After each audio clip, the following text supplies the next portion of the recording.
A'udzubillahi minasyaitonirrajim. Bismillahirrahmanirrahim. Alhamdulillahi rabbil alamin, nahmaduhu wa nasta'inu wa nastaghfiruh. Wa na'udzu billahi min syururi anfusina wa min sayyiati a'malina. Man yahdihillahu fala mudilla lah wa man yudlil fala hadiya lah. Asyhadu an la ilaha illallah wahdahu la syarika lah wa asyhadu anna Muhammadan abduhu wa rasuluh. Subhanaka la ilma lana illa ma 'allamtana innaka antal alimul hakim. Allahumma 'allimna ma yanfa'una wanfa'na bima 'allamtana wa zidna ilma. Allahumma ati nafsi taqwaha wa zakkiha anta khairu man zakkaha anta walijuha wa maulaha. Rabbi yassir wa la tu'assir, Rabbi tammi bil khair, amma ba'du.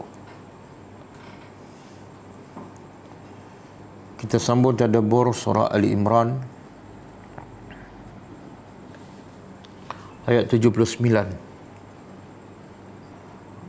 Sebelum tu kita tengok pengajaran ayat yang lepas.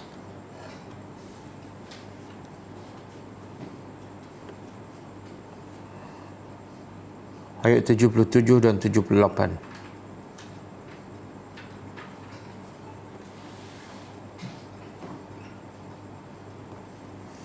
Ayat 77. A'udzubillahi minasyaitonirrajim.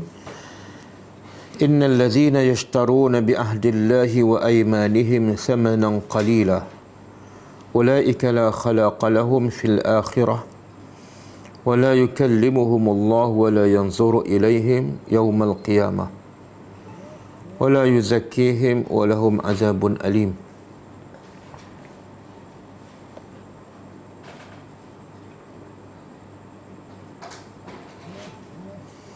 Pengajarannya yang pertama,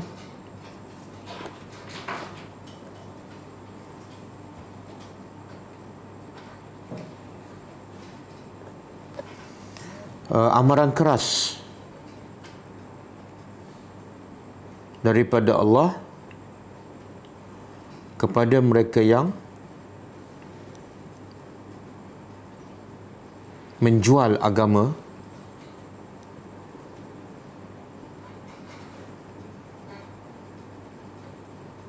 iaitu perjanjiannya dengan Allah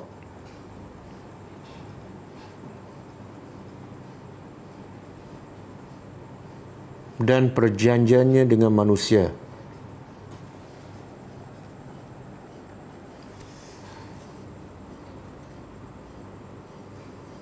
Demi untuk mendapat pangkat, harta dan dunia yang nilainya terlalu kecil di sisi Allah.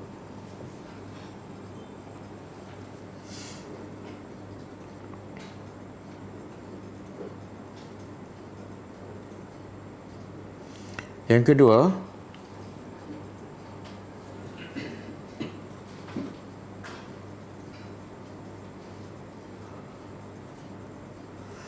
kebanyakan mereka yang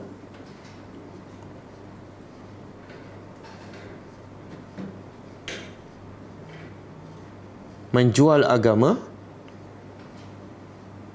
untuk mendapat dunia adalah dari kalangan ulama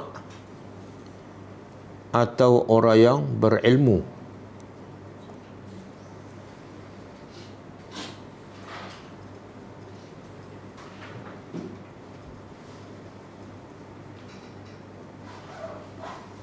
Yang mana mereka akan sembunyikan ilmu yang benar demi untuk menjaga pangkat dan kedudukannya.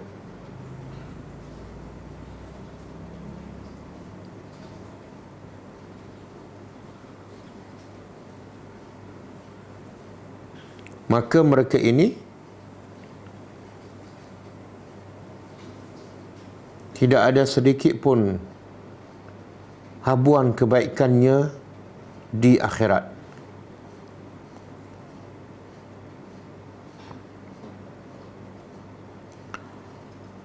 Yang ketiga,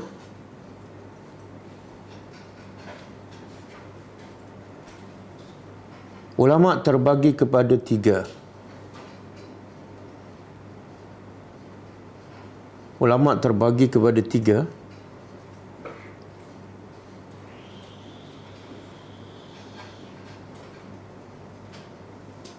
Alim ummah, alim ummah,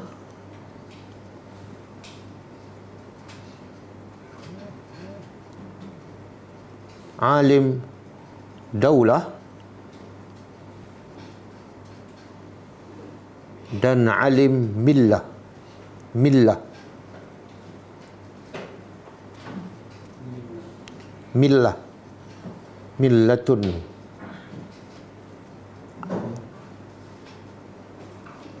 Alim ummah ialah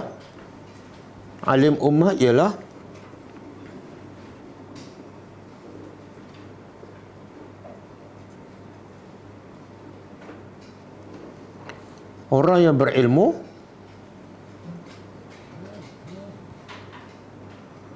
dan akan menyampaikan ilmu kepada umat manusia berdasarkan kehendak manusia.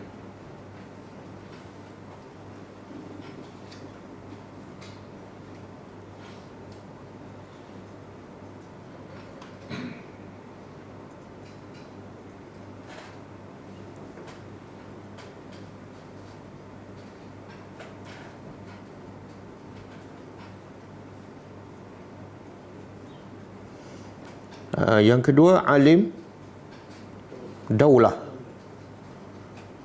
Alim daulah iaitu orang yang berilmu dan akan menyampaikan ilmunya mengikut kehendak negara atau kerajaan, walaupun bercanggah dengan kebenaran.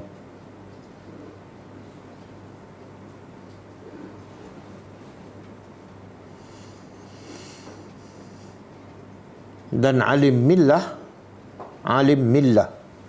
ialah orang yang berilmu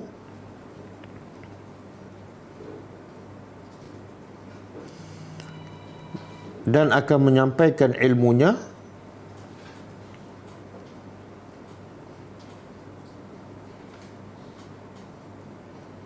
mengikut kehendak Allah dan Rasul,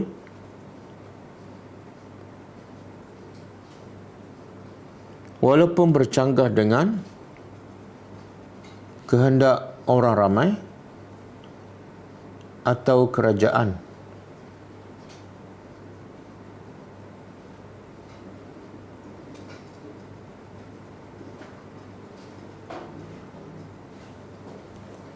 Dan alim millah sahaja yang selamat di akhirat.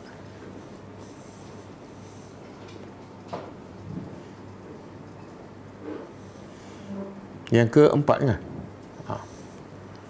yang keempat, haram bersumpah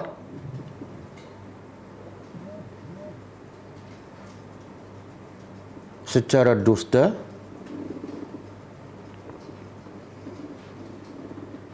untuk mendapatkan hak orang lain. Haram bersumpah secara dusta untuk mendapat hak orang lain.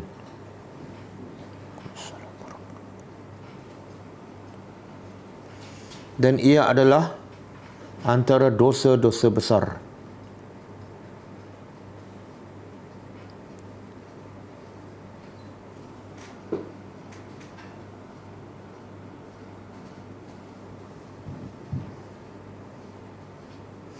Yang kelima, sesiapa yang menunaikan janjinya dengan Allah dan dengan manusia,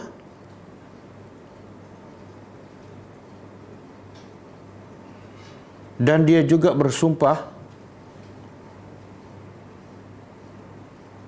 atas nama kebenaran, maka ia tidak haram dan tidak termasuk dalam kalangan orang yang rugi di akhirat.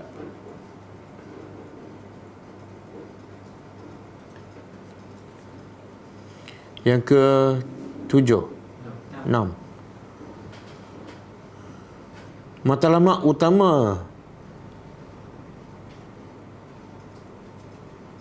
Matlamat utama manusia ialah akhirat.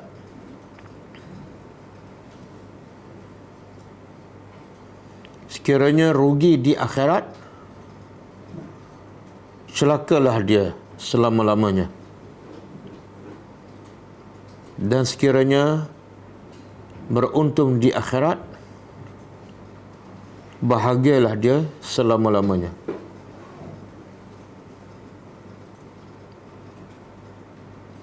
Yang ke-7,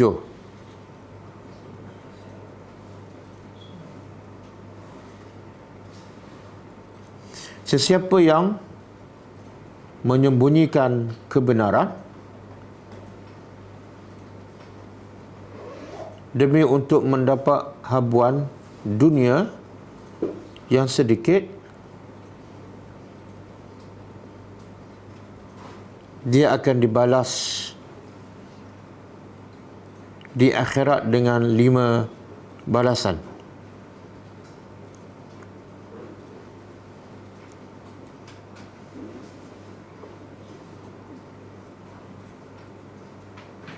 Pertama, tidak akan dapat apa-apa kebaikan di akhirat.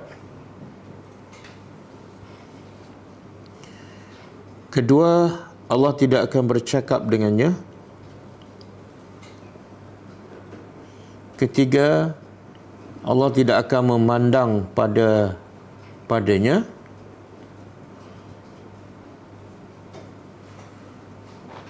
Keempat, Allah tidak akan mensucikannya atau mengampunkan dosanya. Dan kelima, baginya azab yang pedih di akhirat.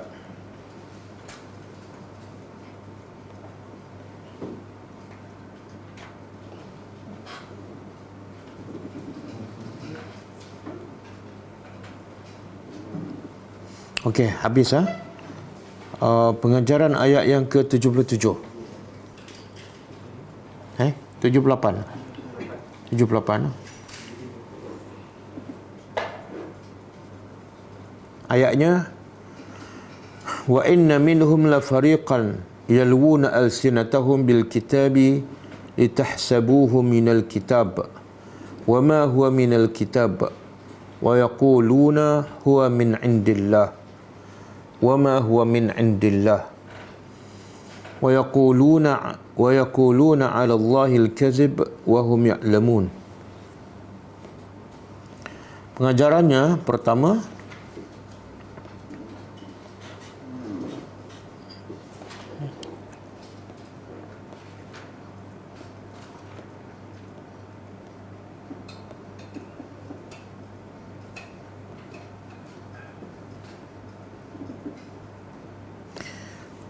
ada sebahagian daripada ahli kitab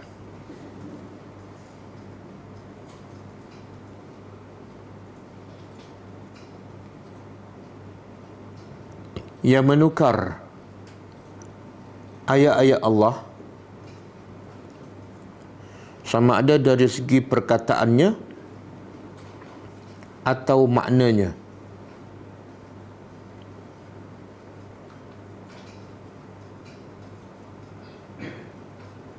Yang kedua, sesiapa yang menukar ayat-ayat Allah sama ada dari segi perkataan atau maknanya dia menyerupai orang-orang Yahudi dan Nasara.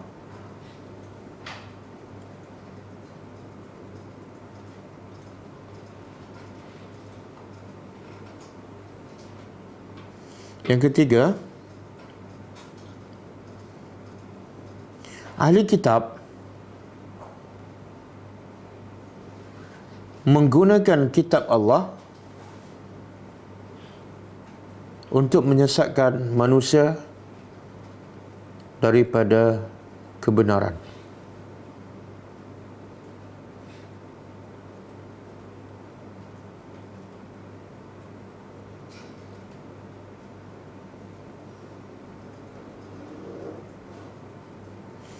Maka sesiapa yang menggunakan ayat-ayat Al-Quran atau hadis Nabi yang sahih untuk memasukkan manusia dari kebenaran, maka mereka menyerupai Yahudi dan Nasara.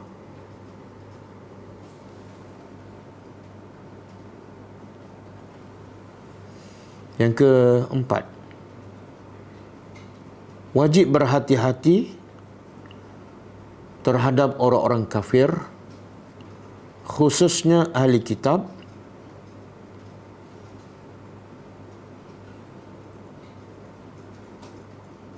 termasuk mereka yang mahir dalam Al-Quran. Ia akan mencampur adukkan antara kebenaran dan kebatilan demi untuk menyesatkan manusia.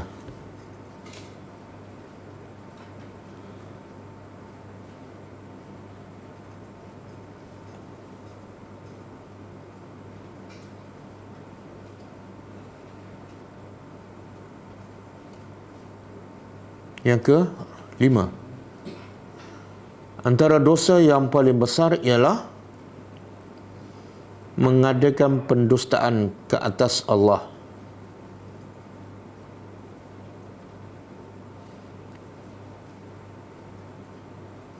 Iaitu mengatakan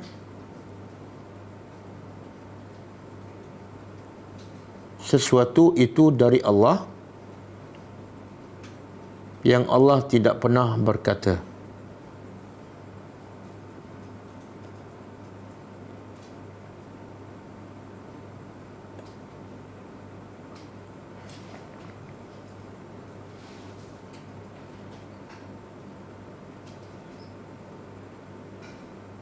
Di antara contohnya, ahli kitab orang Yahudi ni, dalam kitab mereka, kalau berzina, hukumnya rejam sampai mati. Tapi bila ramai orang Yahudi berzina dan elakkan daripada hukum tu, maka dia buat hukum baru. Siapa yang berzina, dihitamkan mukanya, laki dengan perempuan, kemudian diletak di atas keldai belaga punggung, kemudian diarak dalam bandar tu. Kemudian Yahudi mengatakan inilah hukum Allah. Bila Nabi tahu, Nabi panggil orang Yahudi. Dan Nabi minta orang Yahudi bawa kitab Taurat. Kemudian Nabi suruh baca. Bila dia baca sampai kat hukum orang yang berzina, hukumnya rejam, dia tutup. Dia skip, dia lompat. Nabi kata, angkat tangan kamu. Bila angkat tangan, betul memang hukum orang yang berzina dalam kitab mereka sendiri adalah rejam sampai mati. Itu sampai begitu sekali. Sekarang mungkin orang tak buat, tapi mungkin orang ada nak persamaan. Apa dia? Kalau hukum zina ni dia kata apa? Tak sesuai zaman sekarang. Lebih kurang tu. Tak sesuai. Zaman sekarang sangat tidak sesuai kan. Ataupun dia kata hukum hudud adalah kejam. Tak relevan lah. Ayat-ayat tu lebih kurang sama dengan orang Yahudi. Okey, yang ke berapa? Yang ke-6.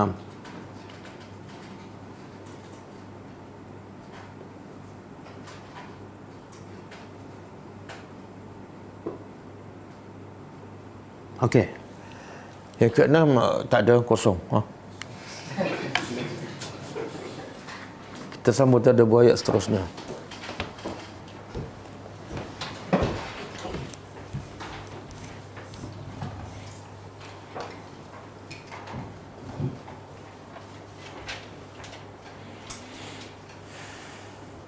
Okey, kalau kita masih ingat lagi, surah antara sebab turun surah Ali Imran, awal surah Ali Imran daripada ayat 1 sampai ayat 83 lebih kurang.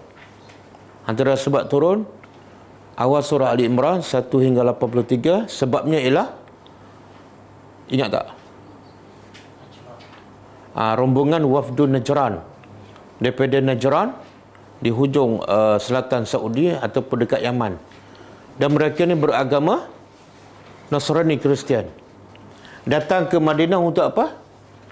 Bukan untuk memeluk Islam, tapi untuk berhujah dengan Nabi. Jadi ketika mereka berada di Madinah, itulah turun ayat ni 1 hingga 83 lebih kurang, kan?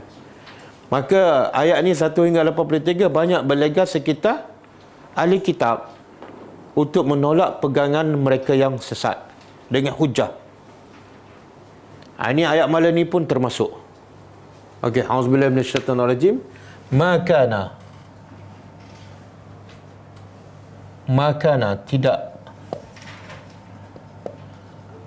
tidak patut. Kana adalah li basharin, bagi bashar apa dia? Seorang tapi manusia bahasa Arab ada perkataan lain kan? Insan. Kalau seorang, kalau ramai?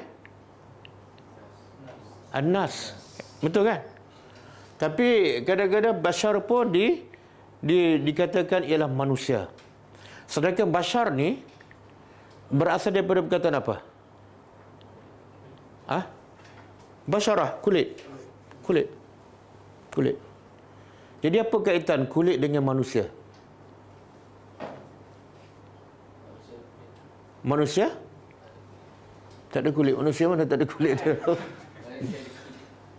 Tak, manusia, bila sebut manusia, secara umumnya manusia ada kulit dan tidak ada bulu. Biasa binatang ada bulu, betul kan? Kucing ke, singa ke, unta ke, adalah bulu. Kenapa Allah jadikan manusia ni kulit dan tidak ada bulu? Sebab Allah nak bagi tahu manusia ni, kamu tetap berhajat kepada Allah. Kulit ni, kalau kita musim sejuk, boleh tak kita tak pakai baju? Musim sejuk kita perlukan baju. Manusia berhajat walaupun kepada baju. Jadi sebab tu Allah tak jadikan manusia ni bulu lebat. Kalau bulu lebat, dia kata aku tak perlu baju. Macam kucing kan, bila hujan dia perlu tak? Pernah tak kucing minta buat baju tebal? Tak pernah. Binatang apa pun, musim sejuk ke musim panas, macam tu lah. Betul? Yang binatang pakai baju tu sebab tuan dia tak berapa. Dia pakaikan baju. Anak dia kadang-kadang bogel. Jadi Allah nak beritahu manusia perlukan berhajat kepada Allah. Dari segi fizikalnya berhajat pada pakaian. Dari segi dalamannya berhajat pada ilmu. Ilmu tu membawa manusia kepada taqwa. Sebab tu Allah kata libasu taqwa khairun. Pakaian taqwa adalah pakaian terbaik. Bukan pakaian luar ni. Berapa ramai yang ada pakaian ni cantik mahal, tapi pakaian terbaik iaitu taqwa tak ada. Sebab itulah dengan pakaian cantiklah dia buat maksiat. Betul? Kadang-kadang orang miskin satu pakaian je bergilir kan dengan suami isteri zaman Nabi, tapi mereka ada pakaian yang lebih mahal daripada itu, iaitu takwa. Miskin macam mana? Mereka tak meminta, tak mencuri, tak menipu. Kan? Wa tazawwadu fa inna khairaz zadi, berbekallah kamu kalau nak pergi haji. Tapi Allah kata apa? Wa khairuz zadi, sebaik-baik bekalan takwa. Betul. Tapi biasa nak pergi haji ke umrah, dia kursus. Kursus nak bawa bekalan takwa ke nak bawa bekalan makanan?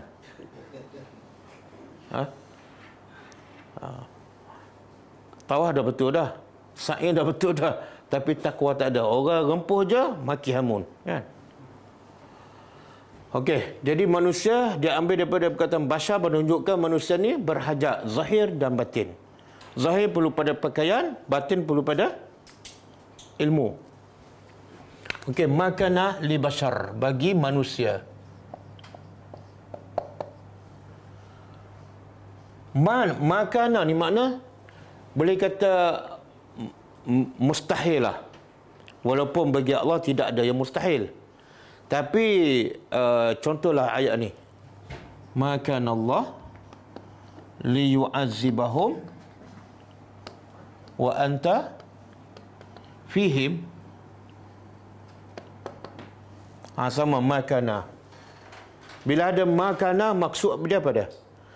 Tidak patut makan Allah. Tidak patut bagi Allah liyu'azzibahum, untuk mengazab mereka, wa anta fihim, sedangkan engkau Muhammad ada bersama mereka. Tak patut Allah azab. Kenapa? Sebab engkau adalah Rasulullah. Jadi bagi Allah, boleh tak Allah nak azab walaupun ada Nabi? Boleh je. Tapi Allah nak berkata apa ni? Makana. Macam mustahil lah bagi Allah. Macam mana Allah nak binasakan? Rasulullah ada bersama di situ. Di sini ayat pun sama. Tidak patut sama sekali.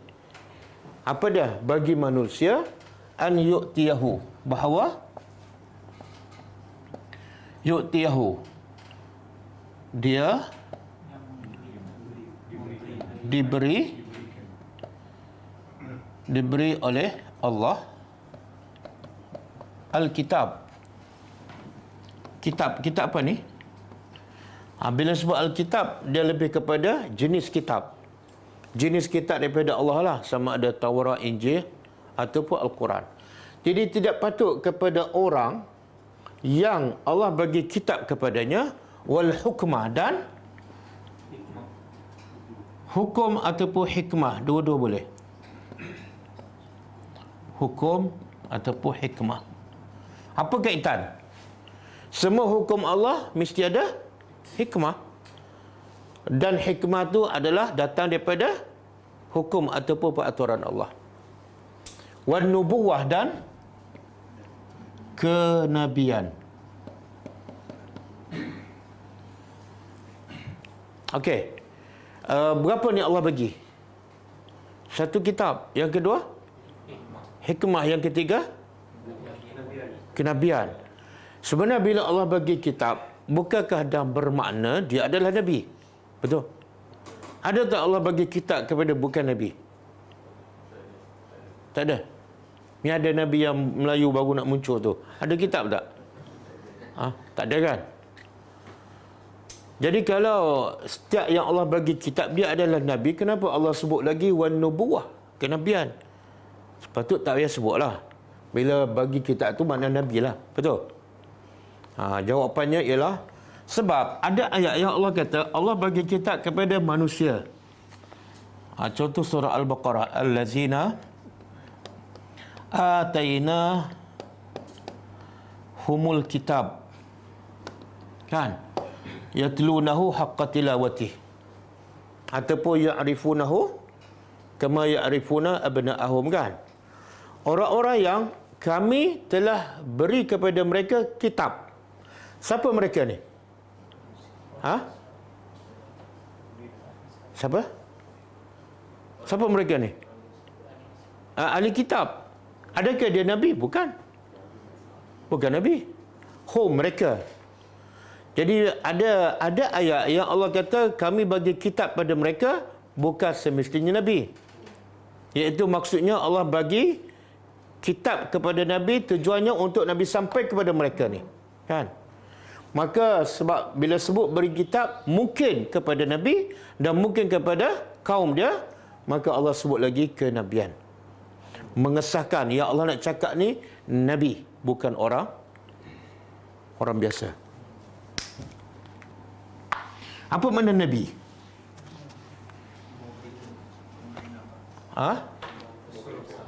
An-nubuwah ada dua maksud.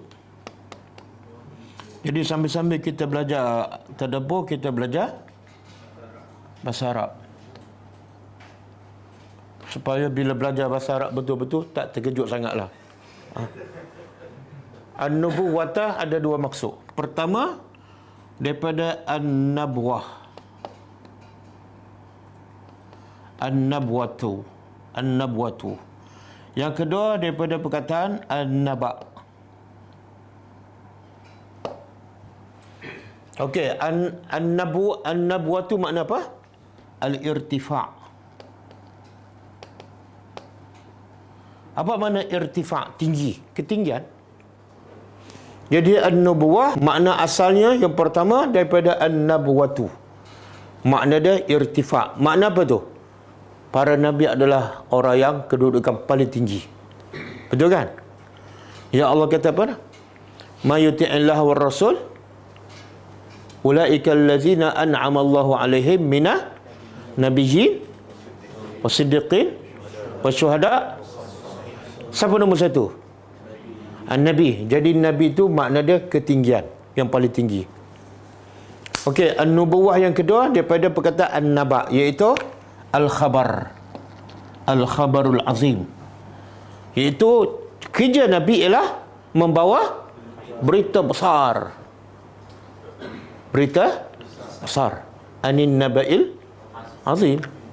Apa berita besar?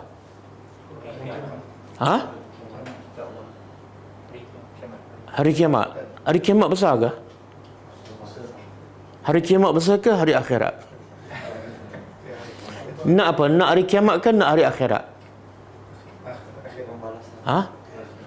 Dia tak mungkin ada hari akhirat kecuali ada hari kiamat. Kedua-dua tu kena lalui. Kan? Jadi Nabi ni bukan bawa cerita-cerita, ngarut-ngarut cerita mimpi, tak adalah. Kan? Nabi bawa cerita yang nak bawa manusia supaya kekal abadi. Cerita besar ni. Jadi dinamakan Nabi sebab kerja Nabi bawa berita yang besar dan penting dalam hidup manusia. Okey? Sebab itulah bila kita dengar berita dan satu lagi ustaz baca hadis, kita nak dengar yang mana? Berita ni berita pasal berita sidang media tergempar lah. Pasal COVID-19. Seorang lagi ustaz baca hadis, kita nak dengar yang mana dulu? Waktu sama ni. Sebab apa? Berita mana yang besar? Yang agung? Itulah manusia. Sebab dia tak faham makna an-nabiyyu. Okey. Tidak patut bagi manusia yang Allah bagi kitab padanya dan bagi hukum hakam yang penuh dengan hikmah dan bagi kenabian padanya apa yang tak patut. Yang tak patut selepas tu. Semua lepas diberi kitab, hikmah dan kenabian, semua yaqul. Kemudian dia berkata, dia ni lah lelaki yang diberi kitab. Dia berkata linnas, kepada manusia.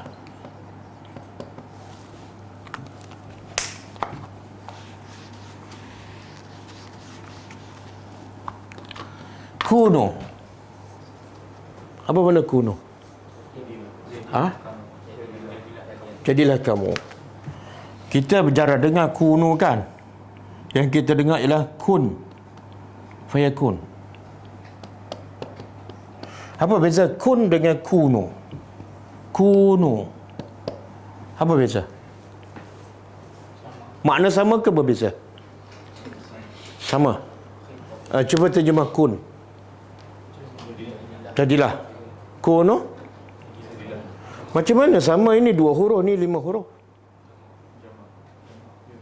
Yang ni seorang. Yang ni seorang, yang ni jamak. Kalau seorang dengan jamak macam mana sama? Sejak bila satu dengan ramai sama? Kun fayakun untuk yang ni siapa kata? Ha? Itu Nabi. Tapi ada ayat Allah kata apa? Kunu kiradatan khasiin. Ini siapa pula cakap ni? Allah ke Nabi? Allah. Kunu, jadilah kamu kera-kera dan kera-kera yang hina. Ini Allah juga cakap. Jadi apa beza kun dengan kunu? Kita kalau kita khatam, kita akan jumpa ni kunu kan. Banyak kali tak jumpa. Tapi tak masuk kau. Yang masuk kun fayakun, kun fayakun. Apa beza? Ha? Kalau kun, Allah perintah kepada satu. Kalau nak perintah pada ramai, dalam bahasa Arab, kunu. Tambah waw dan alif. Tak kira siapa perintah. Kalau nak perintah pada satu ataupun seorang, kun. Tapi kalau nak perintah pada ramai, kunu. Kita nak cakap pada anak kita, lelaki, seorang. Jadilah kamu orang yang saleh. Cuba buat. Kun salihan. Tapi kalau anak kita ada 3 orang, ataupun 4 orang, 5 orang, jadilah kamu anak-anak yang saleh. Kunu salihin. Kan mudah ke bahasa Arab kan? Dah.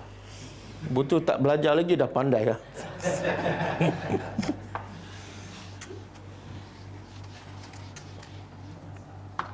Okey. Tidak patut seorang rasul, nabi yang diberi kitab, diberi kenabian, apa yang tak patut? Dia berkata pada kaum dia, pada orang ramai, kunu, jadilah kamu, jadilah oleh kamu ibadan. Apa makna ibadan? Seorang ke ramai? Mana tahu ramai? Sebab kunu ni perintah kepada ramai. Kalau saya kata kunu abdan, ayat salah. Ataupun saya kata kun ibadan, salah. Okey. Jadilah oleh kamu hamba-hamba. Hamba-hamba li kepadaku. Kepadaku. Min dunillah. Dari baca duna, jangan baca don. Don lain maksud dia. Nanti orang klaim ada nama dia kat dalam Quran kan? Don. Jadilah kamu hamba-hamba kepada aku selain daripada Allah. Apa maksud ni? Apa message? Terjemahan harfiah kita dah faham kan? Tapi maksud yang tersirat ataupun pengajarannya. Apa dia?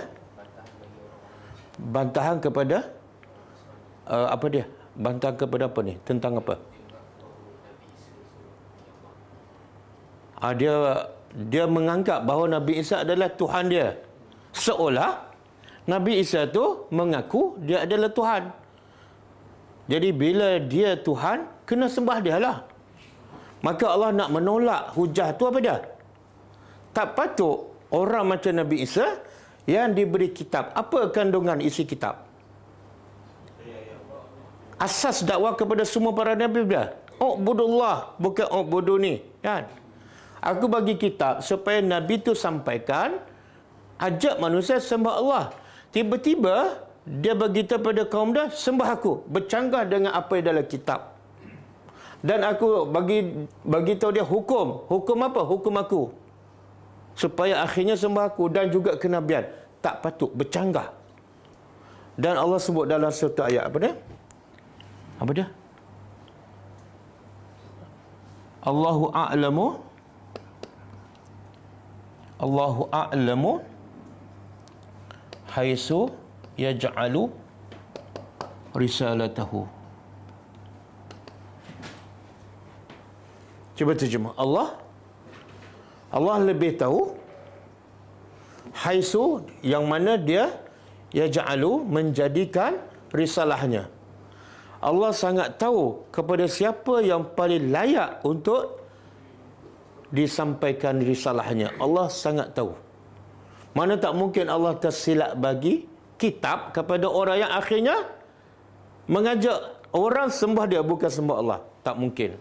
Ini kata makana, tak mungkin, tak patut. Jadi sebenarnya Allah nak menolak hujah siapa ni? Jadi kalau seorang Nabi yang diberi kitab, tak patut ataupun tak mungkin ajak sembah dia. Kamu sembah ni arahan siapa? Kamu sembah Nabi Isa, arahan siapa? Kalau nak kata Nabi Isa suruh, tak patut. Makna apa tu? Nafsu kamulah. Nafsu kamu. Sebab itu Allah tanya Nabi Isa di akhirat besok. Allah tanya apa? Cuba buka surah Al-Ma'idah ayat 116.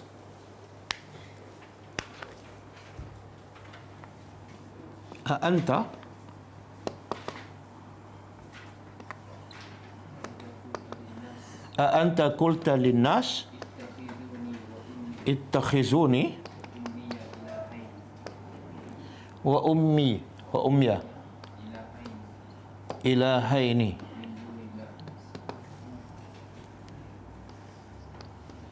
min dunillah. Qala subhanaka ma yakunu li an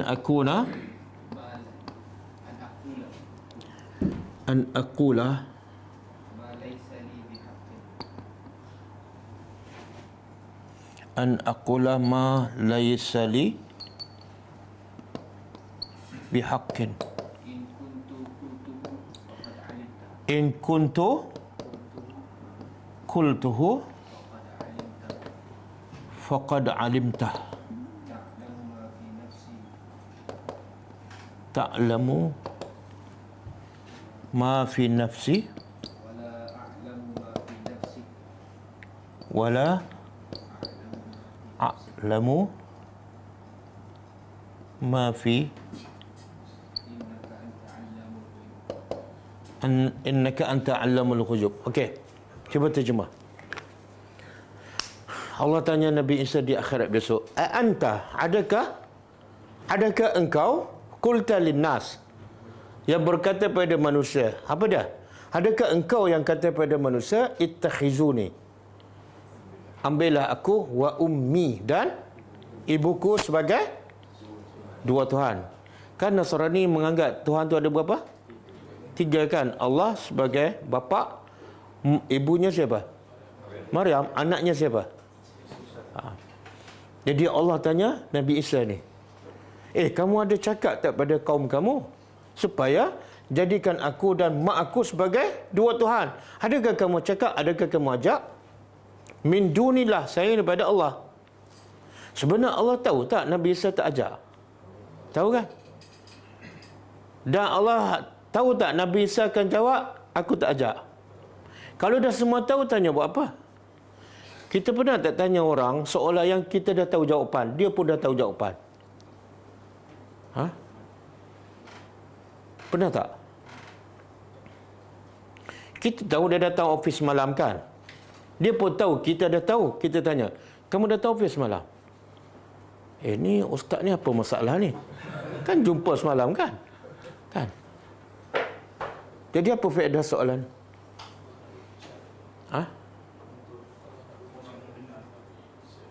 Sebenarnya soalan ni bukan tuju pada Nabi Isa.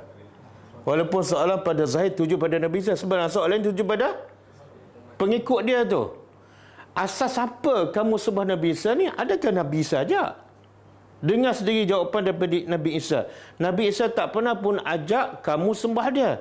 Jadi kamu sembah ni Nabi Isa, apa asasnya? Apa dalilnya? Arahan siapa? Makna nafsu kamu lah. Kamu mendusta. Okey, dengar jawapan Nabi Isa. Qala subhanaka, Maha suci engkau wahai Tuhan. Ma yakunu li, tidak patut bagi aku, an aku berkata. Berkata apa ni? Ma laisa bihaq. apa yang tidak ada hak untuk aku bercakap apa dia? Iaitu mengajak orang sembah aku. Aku tak patut bercakap. Sama dengan ayat ni. Tidak patut bagi manusia yang Allah bagi kitab dan hukum berkata kepada manusia sembah aku. Tak patut. Kemudian apa kata Nabi Isa? In kuntu qultuhu. Kalau betul aku cakap pada pengikut aku sembah aku, apa dia? Faqad alimtah. Engkau tahulah. Betul? Makna engkau sebenarnya dah tahu pun. Tapi sebenarnya soalan tu sebenarnya nak tuju pada ta'lamu. Engkau tahu ma fi nafsi. Apa yang aku cakap, bahkan apa yang dalam hati, engkau memang dah tahu dah. Wala a'lamu, dan aku tak tahu apa dalam diri engkau. Ini menunjukkan apa ni? Tuhan ke manusia? Kalau Nabi Isa Tuhan, Nabi Isa tahu tak apa dalam diri Allah? Kalau dia Tuhan, dia mesti tahulah. Kalau tak tahu, dia bukan Tuhan. Okey. Jadi sebenarnya Allah bagi tanya Nabi Isa di akhirat sebagai hujah bahawa dakwaan Kristian Nabi Isa adalah Tuhan adalah semua adalah dusta dan palsu. Sama soalan ni. Wa izal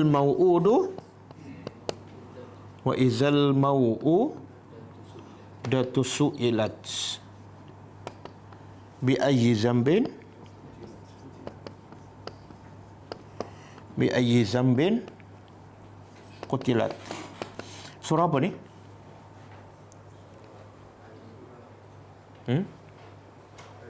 Al-Baqarah ke Ali Imran? Takwir. Cepat cek. Okey, cuba terjemah. Wa iza, dan apabila mau'udatu, anak perempuan yang ditanam hidup-hidup. Wa'dul banat. Dan apabila anak perempuan yang ditanam hidup-hidup, iaitu zaman Nabi kan, zaman jahiliah. Su'ilat, ditanya. Bi ayyi zambin qutilat. Sebab dosa apa kamu dibunuh, iaitu ditanam hidup-hidup?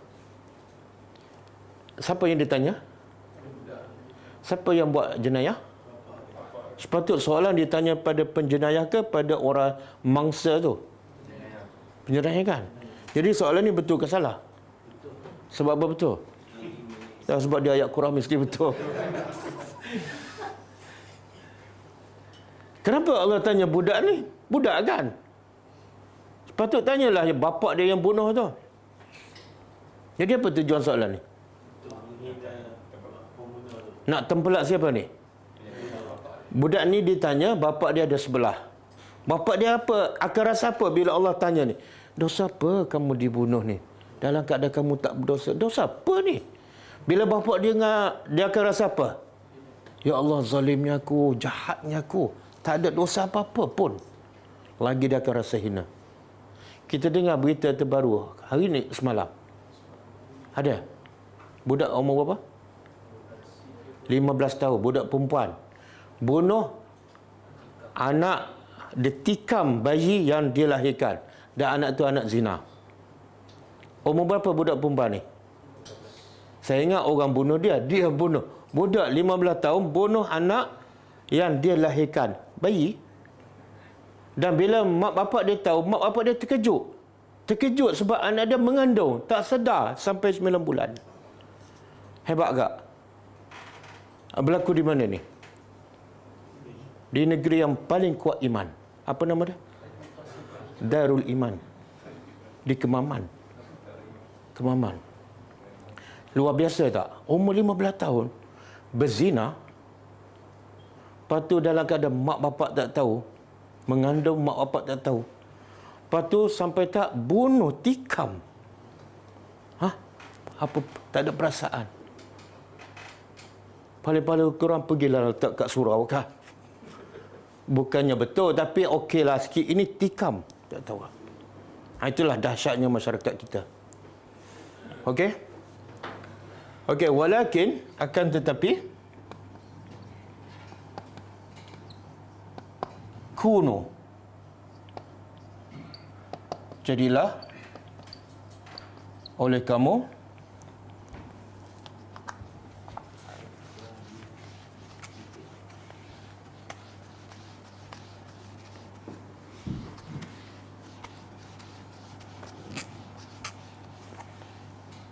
Jadilah kamu rabbaniyin. Apa makna rabbaniyin? Rabbaniyin daripada perkataan rabbaniyin.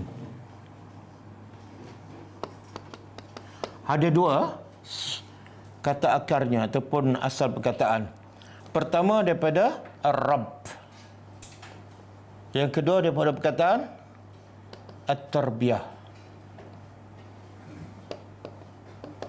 Kita nak faham Rabbaniyin, kena tahu asal perkataan dia. Okey, Rabb. Apa makna Rabb? Pencipta, pemilik, pengurus, mudabbir. Al-Khaliq, Al-Malik, Al-Mudabbir. Mana rububiyah kan? Jadi kalau Rabbaniyin diambil daripada perkataan Rabb, makna apa ni? Iaitu orang yang hanya menyembah Tuhan sebagai pencipta. Dia sembah, dia beriman dan tidak syirik kepada Rabb. Itu makna Rabbaniyin. Okey, kalau Rabbaniyin berasal daripada tarbiyah, ialah makna apa tarbiyah? Mendidik. Beza guru yang mengajar dengan guru mendidik. Kalau guru mengajar dari segi perkataan muallim, kalau guru yang mendidik murabbi. Beza tak? Kadang-kadang murabbi dikatakan muallim, kadang-kadang muallim dikatakan murabbi, tapi ada perbezaan. Kalau muallim ni lebih kepada orang yang bagi ilmu. Tapi kadang-kadang unsur tarbiyah tidak ada. Dia setakat bagi ilmu, baca hadis, baca ayat Quran. Tapi apa yang disampaikan tak mendidik hati, tak membersihkan jiwa. Tidak ada unsur tarbiyah. Tapi kalau murabbi ni, dia bukan setakat bagi ilmu. Dia tanya, faham ke tak? Dah beramal tak? Kenapa tak berubah lagi ni? Dia pergi ziarah. Jadi seolah orang yang dia ajar tu macam keluarga dia. Kan sahabat-sahabat rasa Nabi tu macam bapak dia, kan? Semua cinta kepada Nabi walaupun musuh. Sebab Nabi bersifat murabbi. Tapi kalau bersifat guru, ramai tak orang cinta pada guru? Habis sekolah tu ramai tak pergi cari guru lagi? Oh, lega, lepas ni tak jumpa ada cikgu disiplin kan? Sebab apa? Dia bersifat guru. Kadang-kadang marah aja, tak tahu apa masalah pelajar. Okey. Jadi Rabbaniyin ni yang mana satu? Dua-dua sekali. Iaitu orang yang sentiasa menyembah Allah sahaja dan dalam masa sama dia sentiasa mengajar dan mendidik hati dan akhlak manusia. Okey, boleh. Jadi sepatut Allah nak beritahu apa? Tak patut seorang Nabi yang diberi kitab ajak orang sembah dia, tak patut. Habis apa yang patut? Yang patutnya ialah kamu berkata kepada kaum kamu, jadilah kamu orang yang hanya sembah Allah, dan lepas tu jadilah orang yang terbaik. Apa orang terbaik? Saya tak terjemah sebab dah faham kan? Rabbaniyin.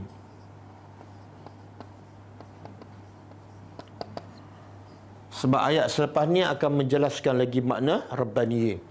Jadilah kamu orang yang sentiasa menyembah Allah dan mengajar, mendidik manusia bima, dengan dia panggil ba sababiyah, dengan sebab. Dengan sebab inilah kamu jadi Rabbaniyin. Maknanya kalau tanpa sebab ni kamu tak akan jadi. Sebab apa ni? Bima kuntum, dengan sebab adalah kamu apa dia? Kamu mengajar Alkitab. Kitab. Subhanallah. Makna Allah nak bagi tahu apa ni? Tugas utama para Nabi yang diberi kitab apa dia? Didik kaum dia supaya menjadi Rabbaniyin. Apa dia? Sentiasa mengajar orang apa yang dalam kitab Allah. Bukan mengajar apa yang dia rasa betul. Bukan mengajar apa yang tok guru dia cakap. Tak. Mengajar apa dalam kitab. Kitab apa ni? Al-Quran lah. Boleh? Sekarang bila kita tadabbur Al-Quran, beberapa ayat dah malam ni sahaja kan. Boleh faham tak? Boleh faham kan? Jelas tak? Kalau dah jelas, nak ikut guru lagi kan ikut Quran? Kalau tak, Kalau dah jelas ayat Quran, ikut guru lagi, memang guru dengan murid ada masalah. Dah jelas Quran, ikut Quran lah. Fa in tanaza'tum fi syai'in fardu ila guru. Ada?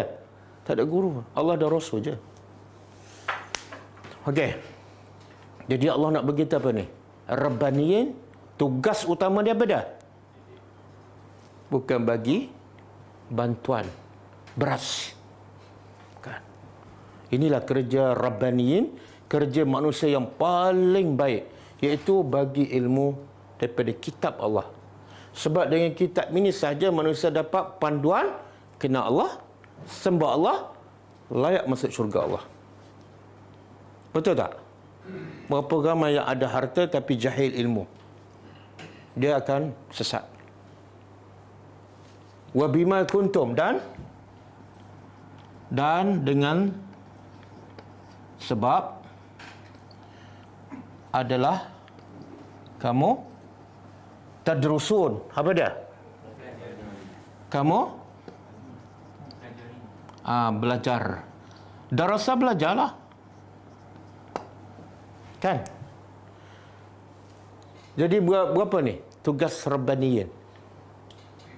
Satu mengajar, satu yang mana sebenarnya, yang mana dulu ni? Belajar dulu ke mengajar dulu? Tapi dalam ayat ni Allah sebut yang mana dulu? Mengajar. Jadi ikut tertib ke ataupun tak ikut tertib?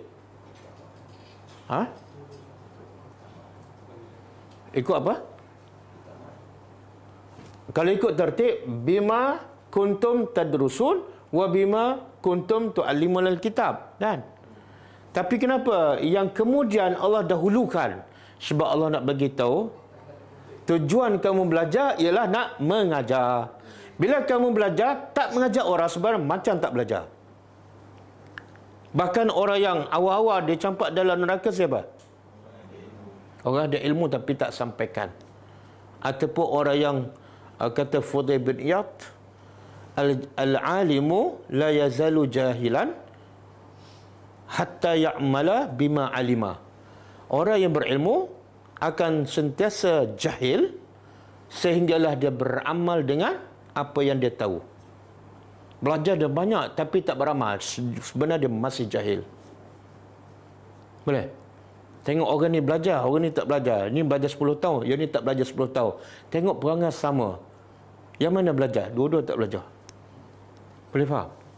Jadi Allah bagi tahu tujuan kamu belajar untuk mengajar. Dan mengajar yang paling mulia ialah mengajar kitab. Sama dengan hadis Nabi. Nabi kata apa? Hadis ni semua orang hafal. Tapi dia ambil bahagian awal je. Apa dia?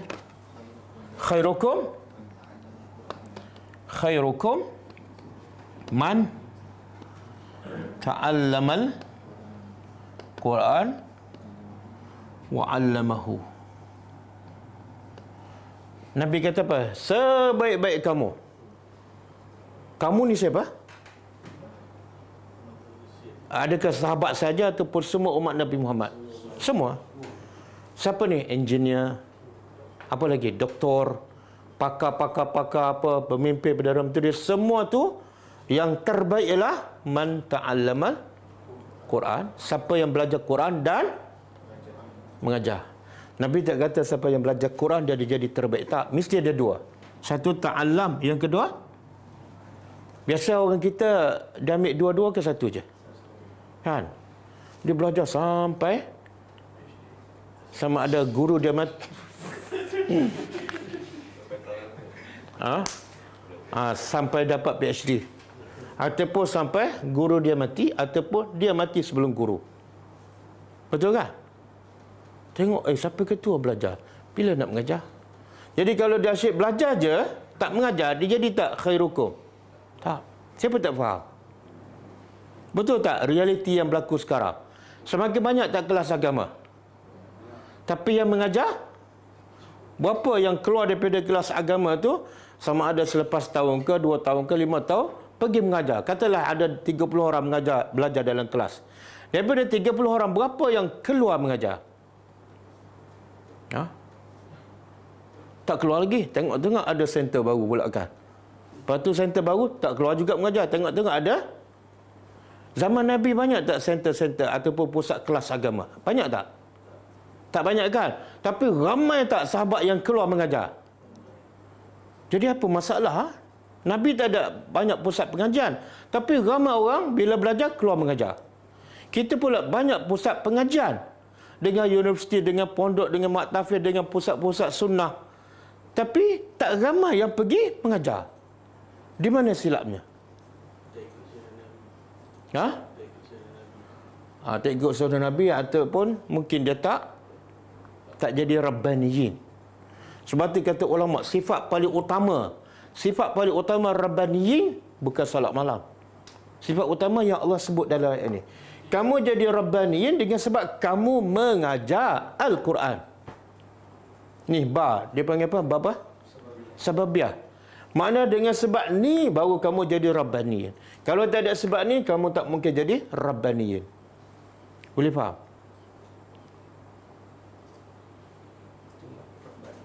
Ha? Aha. Salah titik tak apa. Jangan tak jadi Rabbaniyin. Ha? Titik dah betul tapi tak jadi juga Rabbaniyin.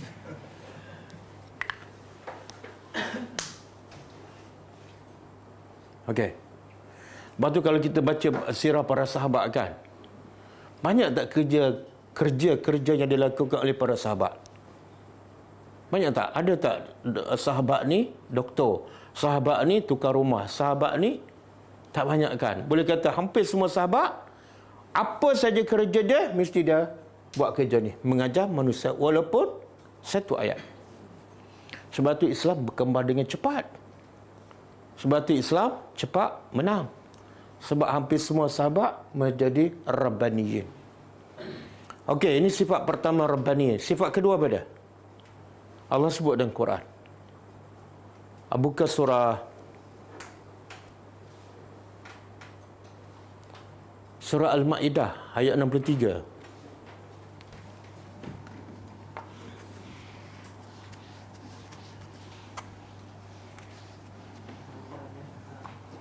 Laula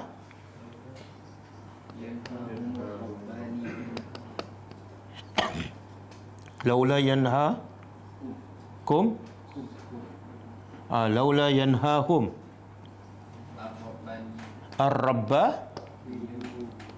rabbaniyuna wal ahbar an qaumihim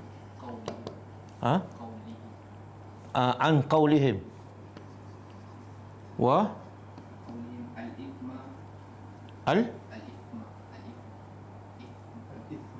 al-isma isma sah. Bukan isma tu lain lah. Kan isma tu lain. An qaulihim al-isma, kemudian wa as-suhti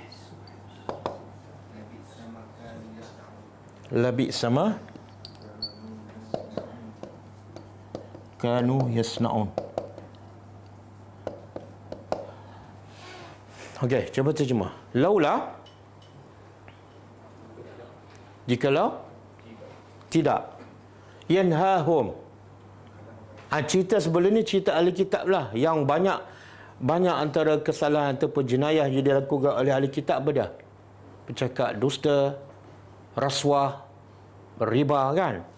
Jadi Allah kata, jikalau tidak menghalang mereka yang buat dosa oleh siapa?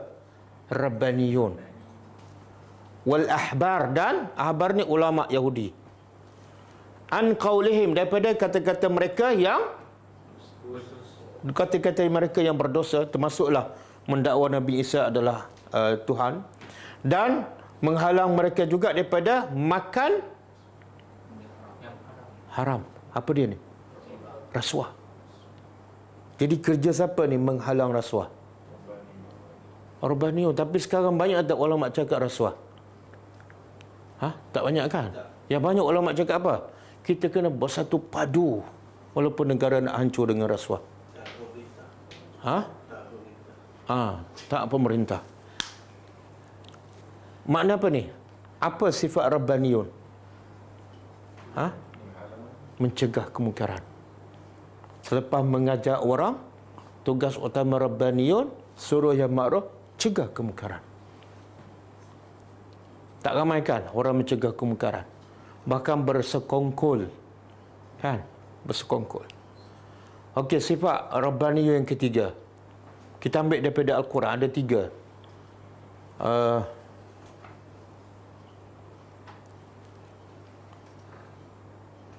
Surah apa?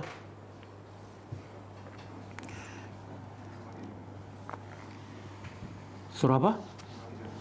Dia perkataan tu Rabbiyun. Bukan, Rabbiyun. Cuba cari. 146, ayat 146. Surah apa tak ingat? Betul. Ali Imran, betul. 146 kan? Cuba tengok. Baca. Wa ka'ayyin min nabiyyin qatala ma'ahu ribbiyuna kathirun. Ada waw nun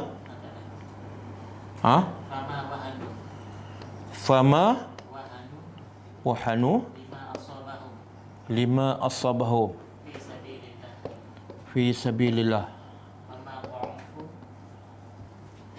wa ma dha'ufu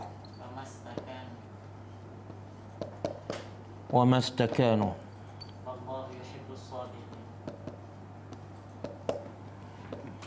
wallahu yuhibbu as-sabirin.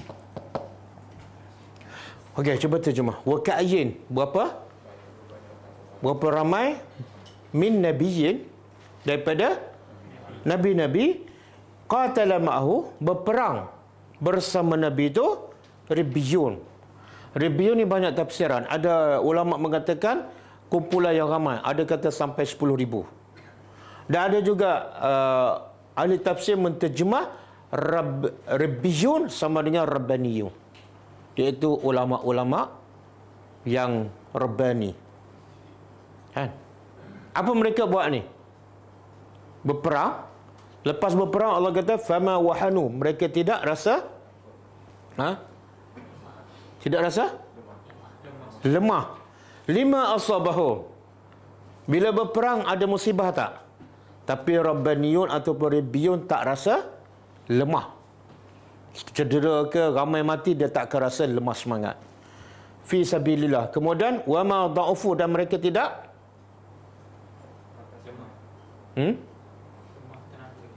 lemah tenaga. Yang ini lebih kepada lemah semangat. Wa mastakanu, dan tidak mereka menyerah. Wallahu yuhibbus sabirin, dan Allah cinta. Okey. Saya nak tanya, apa sifat Rabbiyun ataupun Rabbaniyun dalam ayat ni? Sabar. Bila berperang, bila ada musibah, dia tak lemah semangat, dia tak lemah fizikalnya, dia tak menyerah kalah. Sebenarnya apa tu? Sabarlah. Sebab tu akhir Allah kata apa? Jadi nak jadi Rabbaniyun, 3 sifat utama. Pertama, belajar dan mengajar. Yang kedua, al-amru bil ma'ruf wan nahyu 'anil munkar. Dan kemuncaknya ialah sabar. Sebenarnya tersimpul dalam surah Wal Asri. Betul kan? Illal ladzina amanu wa amilus solihat. Kemudian wa tawassaw bil haq. Inilah tu'allimunan nas. Bila dia mengajar kitab ataupun kebenaran, bila dia suruh yang ma'ruf, perlu yang ketiga, wa tawassaw bis sabri. Boleh?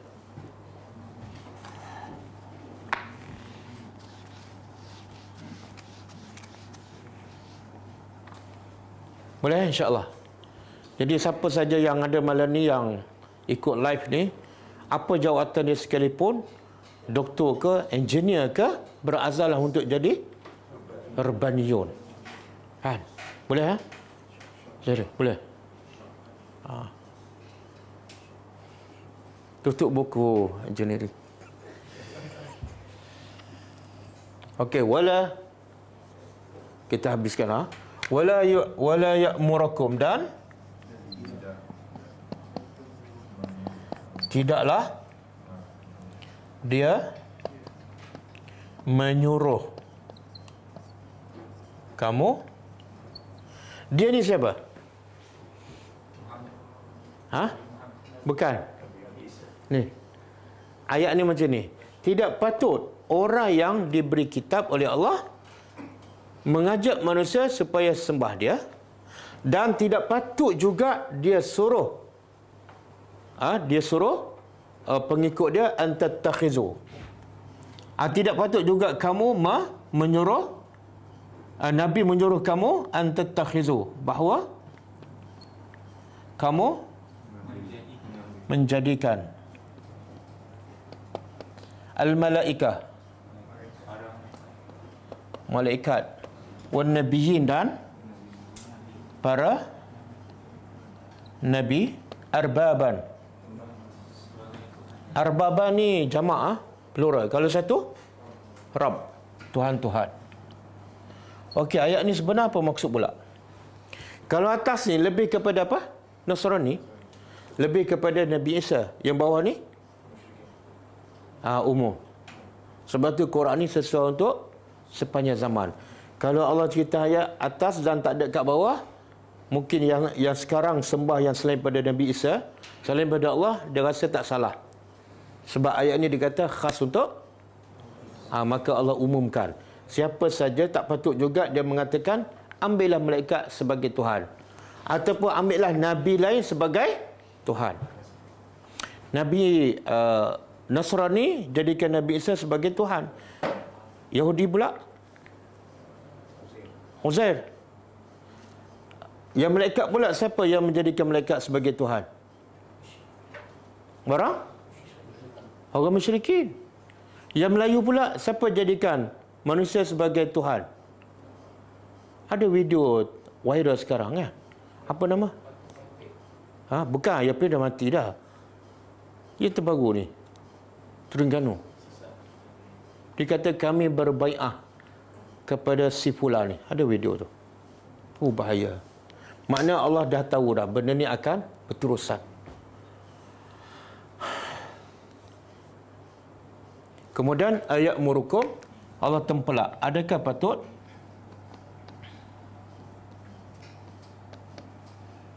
dia ni siapa? Ni orang yang diberi kitab. Adakah patut dia pula suruh kamu, menyuruh kamu bil kufri, supaya kufur ba'da is, setelah iz antum, kamu adalah orang-orang yang serah diri.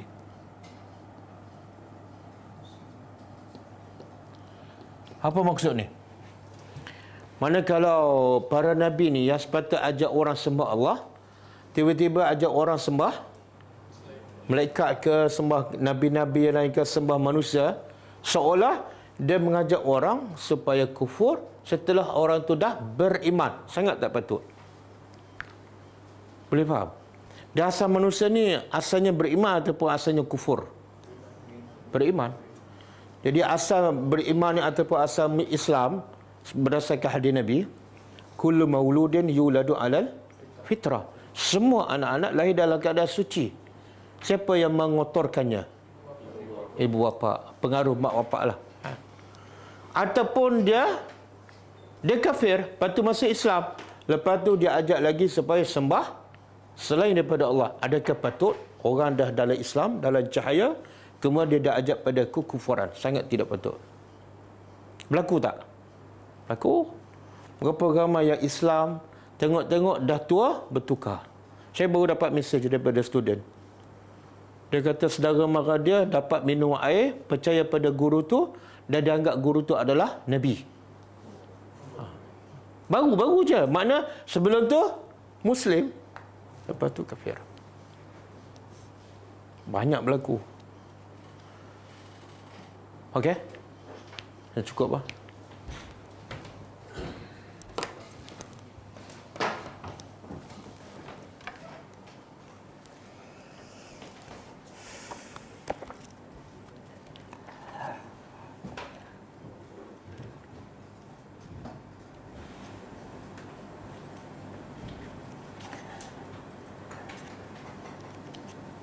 Kita baca buku 62 Amalan Pembuka Pintu Syurga. Kita amalan yang ketiga, mengerjakan kewajipan-kewajipan dalam Islam. Buat benda yang wajib. Kita dah baca satu hadis malam. Malam ni kita baca lagi satu hadis, muka surat 15. Masih dalam amalan yang ketiga, iaitu melakukan kewajipan dalam Islam.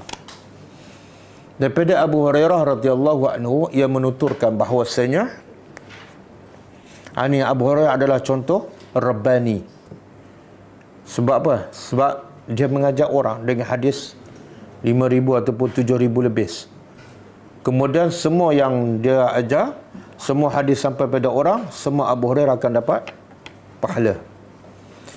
Sabda Nabi SAW, Man amana billahi wa rasulih. Siapa yang beriman dengan Allah dan Rasul, wa aqamas salah, dan dia mendirikan solat, wa shoma Ramadan, dan dia berpuasa bulan Ramadan. Satu beriman, yang kedua salat, yang ketiga puasa. Kana haqqan 'ala Allah, maka berhak ke atas Allah memasukkannya ke dalam syurga. Sama ada dia jahada fi sabilillah, sama ada dia berjihad pada jalan Allah, au jalasa fi ardihi, ataupun dia duduk di tempatnya, allati wulida fiha, tempat dia lahir di situ, dia tak pergi berjihad, maka berhak ke atas Allah untuk memasukkannya ke syurga. Boleh? Tapi kalau dia tak pergi berjihad, dia buat dosa besar tak? Dosa besar tak? Ha? Dosa besar ke tak? Dosa besar? Macam Ka'ab bin Malik kan? Tapi kenapa hadis ni mengatakan kalau dia pergi berjihad ke tak pergi berjihad, Allah akan masukkannya ke syurga?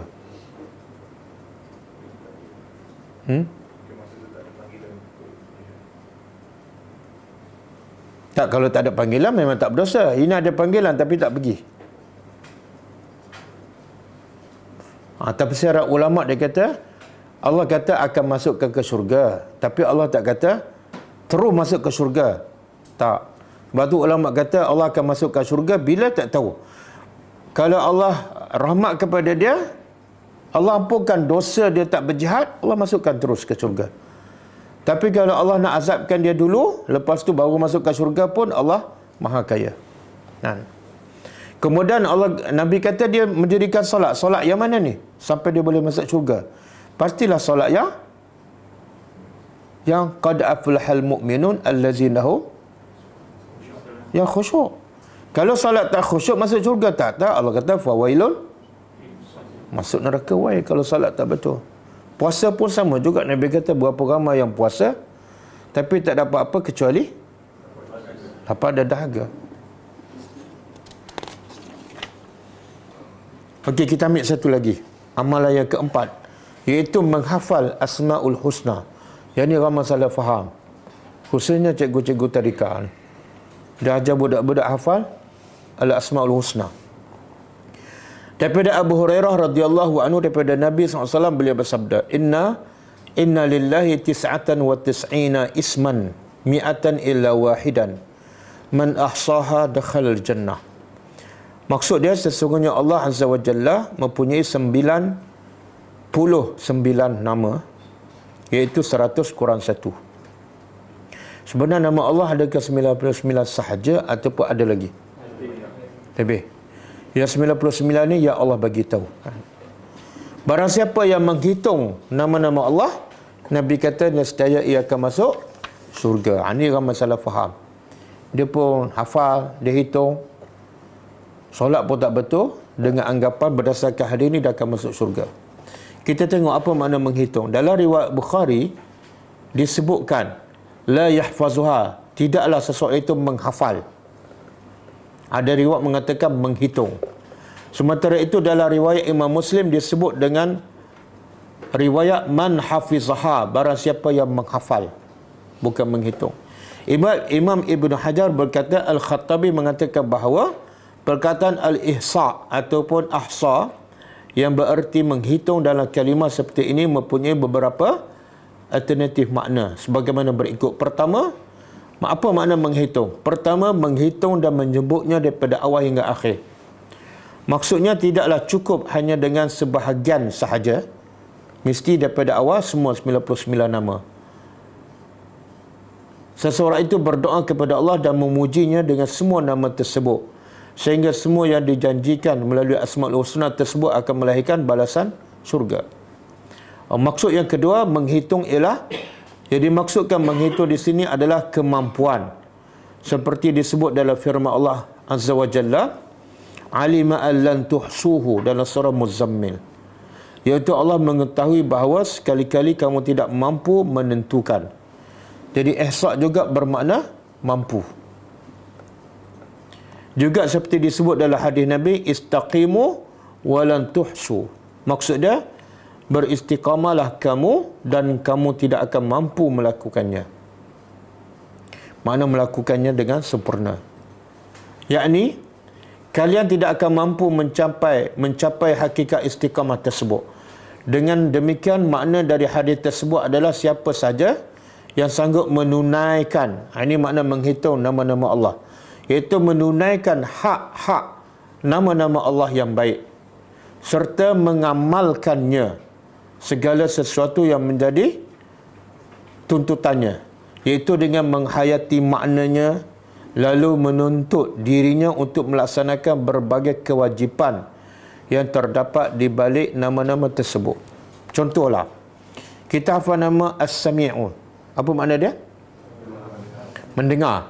Apa maksud makna As-Sami'? Bila kita tahu Allah tu Maha mendengar, apa hak kita ke atas nama tu? Ha?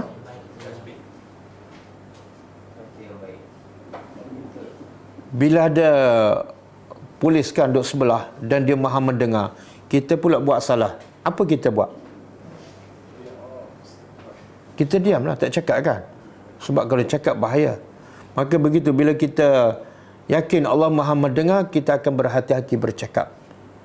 Sebagaimana Nabi kata, kalau kamu beriman dengan Allah dan hari akhirat, hendaklah berkata baik saja. Kalau tak ada, diam.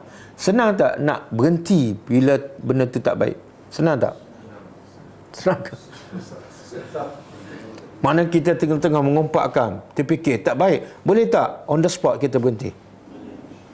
Boleh? Pernah tak berlaku? Sampai orang terkejut, kita berhenti separuh jalan. Susah. Betul tak? Itu makna orang yang menghafal nama-nama Allah, iaitu melaksanakan tuntutan maksud nama tu. Kalau Allah Al-Basir, makna apa? Kita pastikan kita dalam keadaan sentiasa mentaati Allah, sebab Allah sedang melihat. Kalau Allah Ar-Razaq, ialah tuntutan daripada makna Ar-Razaq. Apa dia? Apa dia? Kita tak akan risaulah, sebab Ar-Razaq apa makna? Bukan setakat bagi rezeki. Ar-Razaq dalam masyarakat yang sangat banyak memberi rezeki kepada orang yang ramai dan rezeki yang banyak. Macam kita kata, bapa kita orang yang paling kaya dan paling pemurah. Tiba-tiba kita sebagai anak risaulah. Pasal apa? Pasal rezeki. Bapa kamu kerja apa? Orang paling kaya lah kat Malaysia dan paling pemurah. Patut tak kita risau dengan bapa kita macam tu? Siapa yang tak betul? Bapa ke anak? Samalah. Ramai tak orang risau pasal rezeki. Sedangkan dia yakin Allah adalah Ar-Razaq. Mana dia tak menghayati makna Ar-Razaq, itu maksud dia. Dan yang kedua, Ar-Razaq mana? Dia akan hanya bergantung pada Allah sahaja. Dia tak akan bergantung pada orang, sebab orang bukan Ar-Razaq. Orang tu yang makan rezeki. Batu para sahabat, sahabiat ataupun isteri sahabat, bila dikata pada mereka, suami kamu pergi berjihad, saya pergi berjihad aja. Kalau mati kamu nak makan apa? Apa jawapan isteri sahabat? Jawab apa? Ha? Yang setakat aku tahu, suami aku bukan pemberi rezeki. Suami aku pemakan rezeki. Faham tak? Jadi kalau pemakan rezeki mati, sedangkan pemberi rezeki masih hidup, ada masalah ke? Tapi ramai tak bila suami meninggal, dia risau. Bila tak ada kerja, dia risau kan? Bila kena buang kerja, risau. Ramai.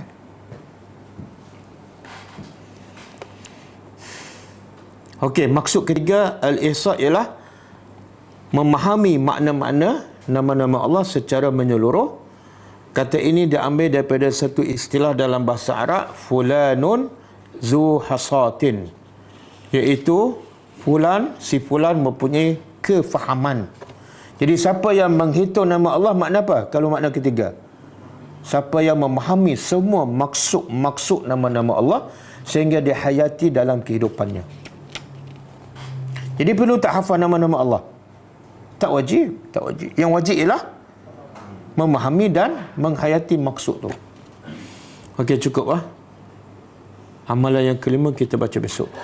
InsyaAllah kita jumpa lagi malam besok. Dan kita tutup dengan membaca tasbih kafarah.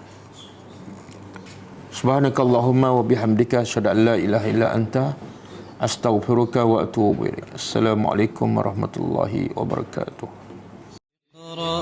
كتاب الله ترقى جنانه وتنل عظيم الأجر والغفران.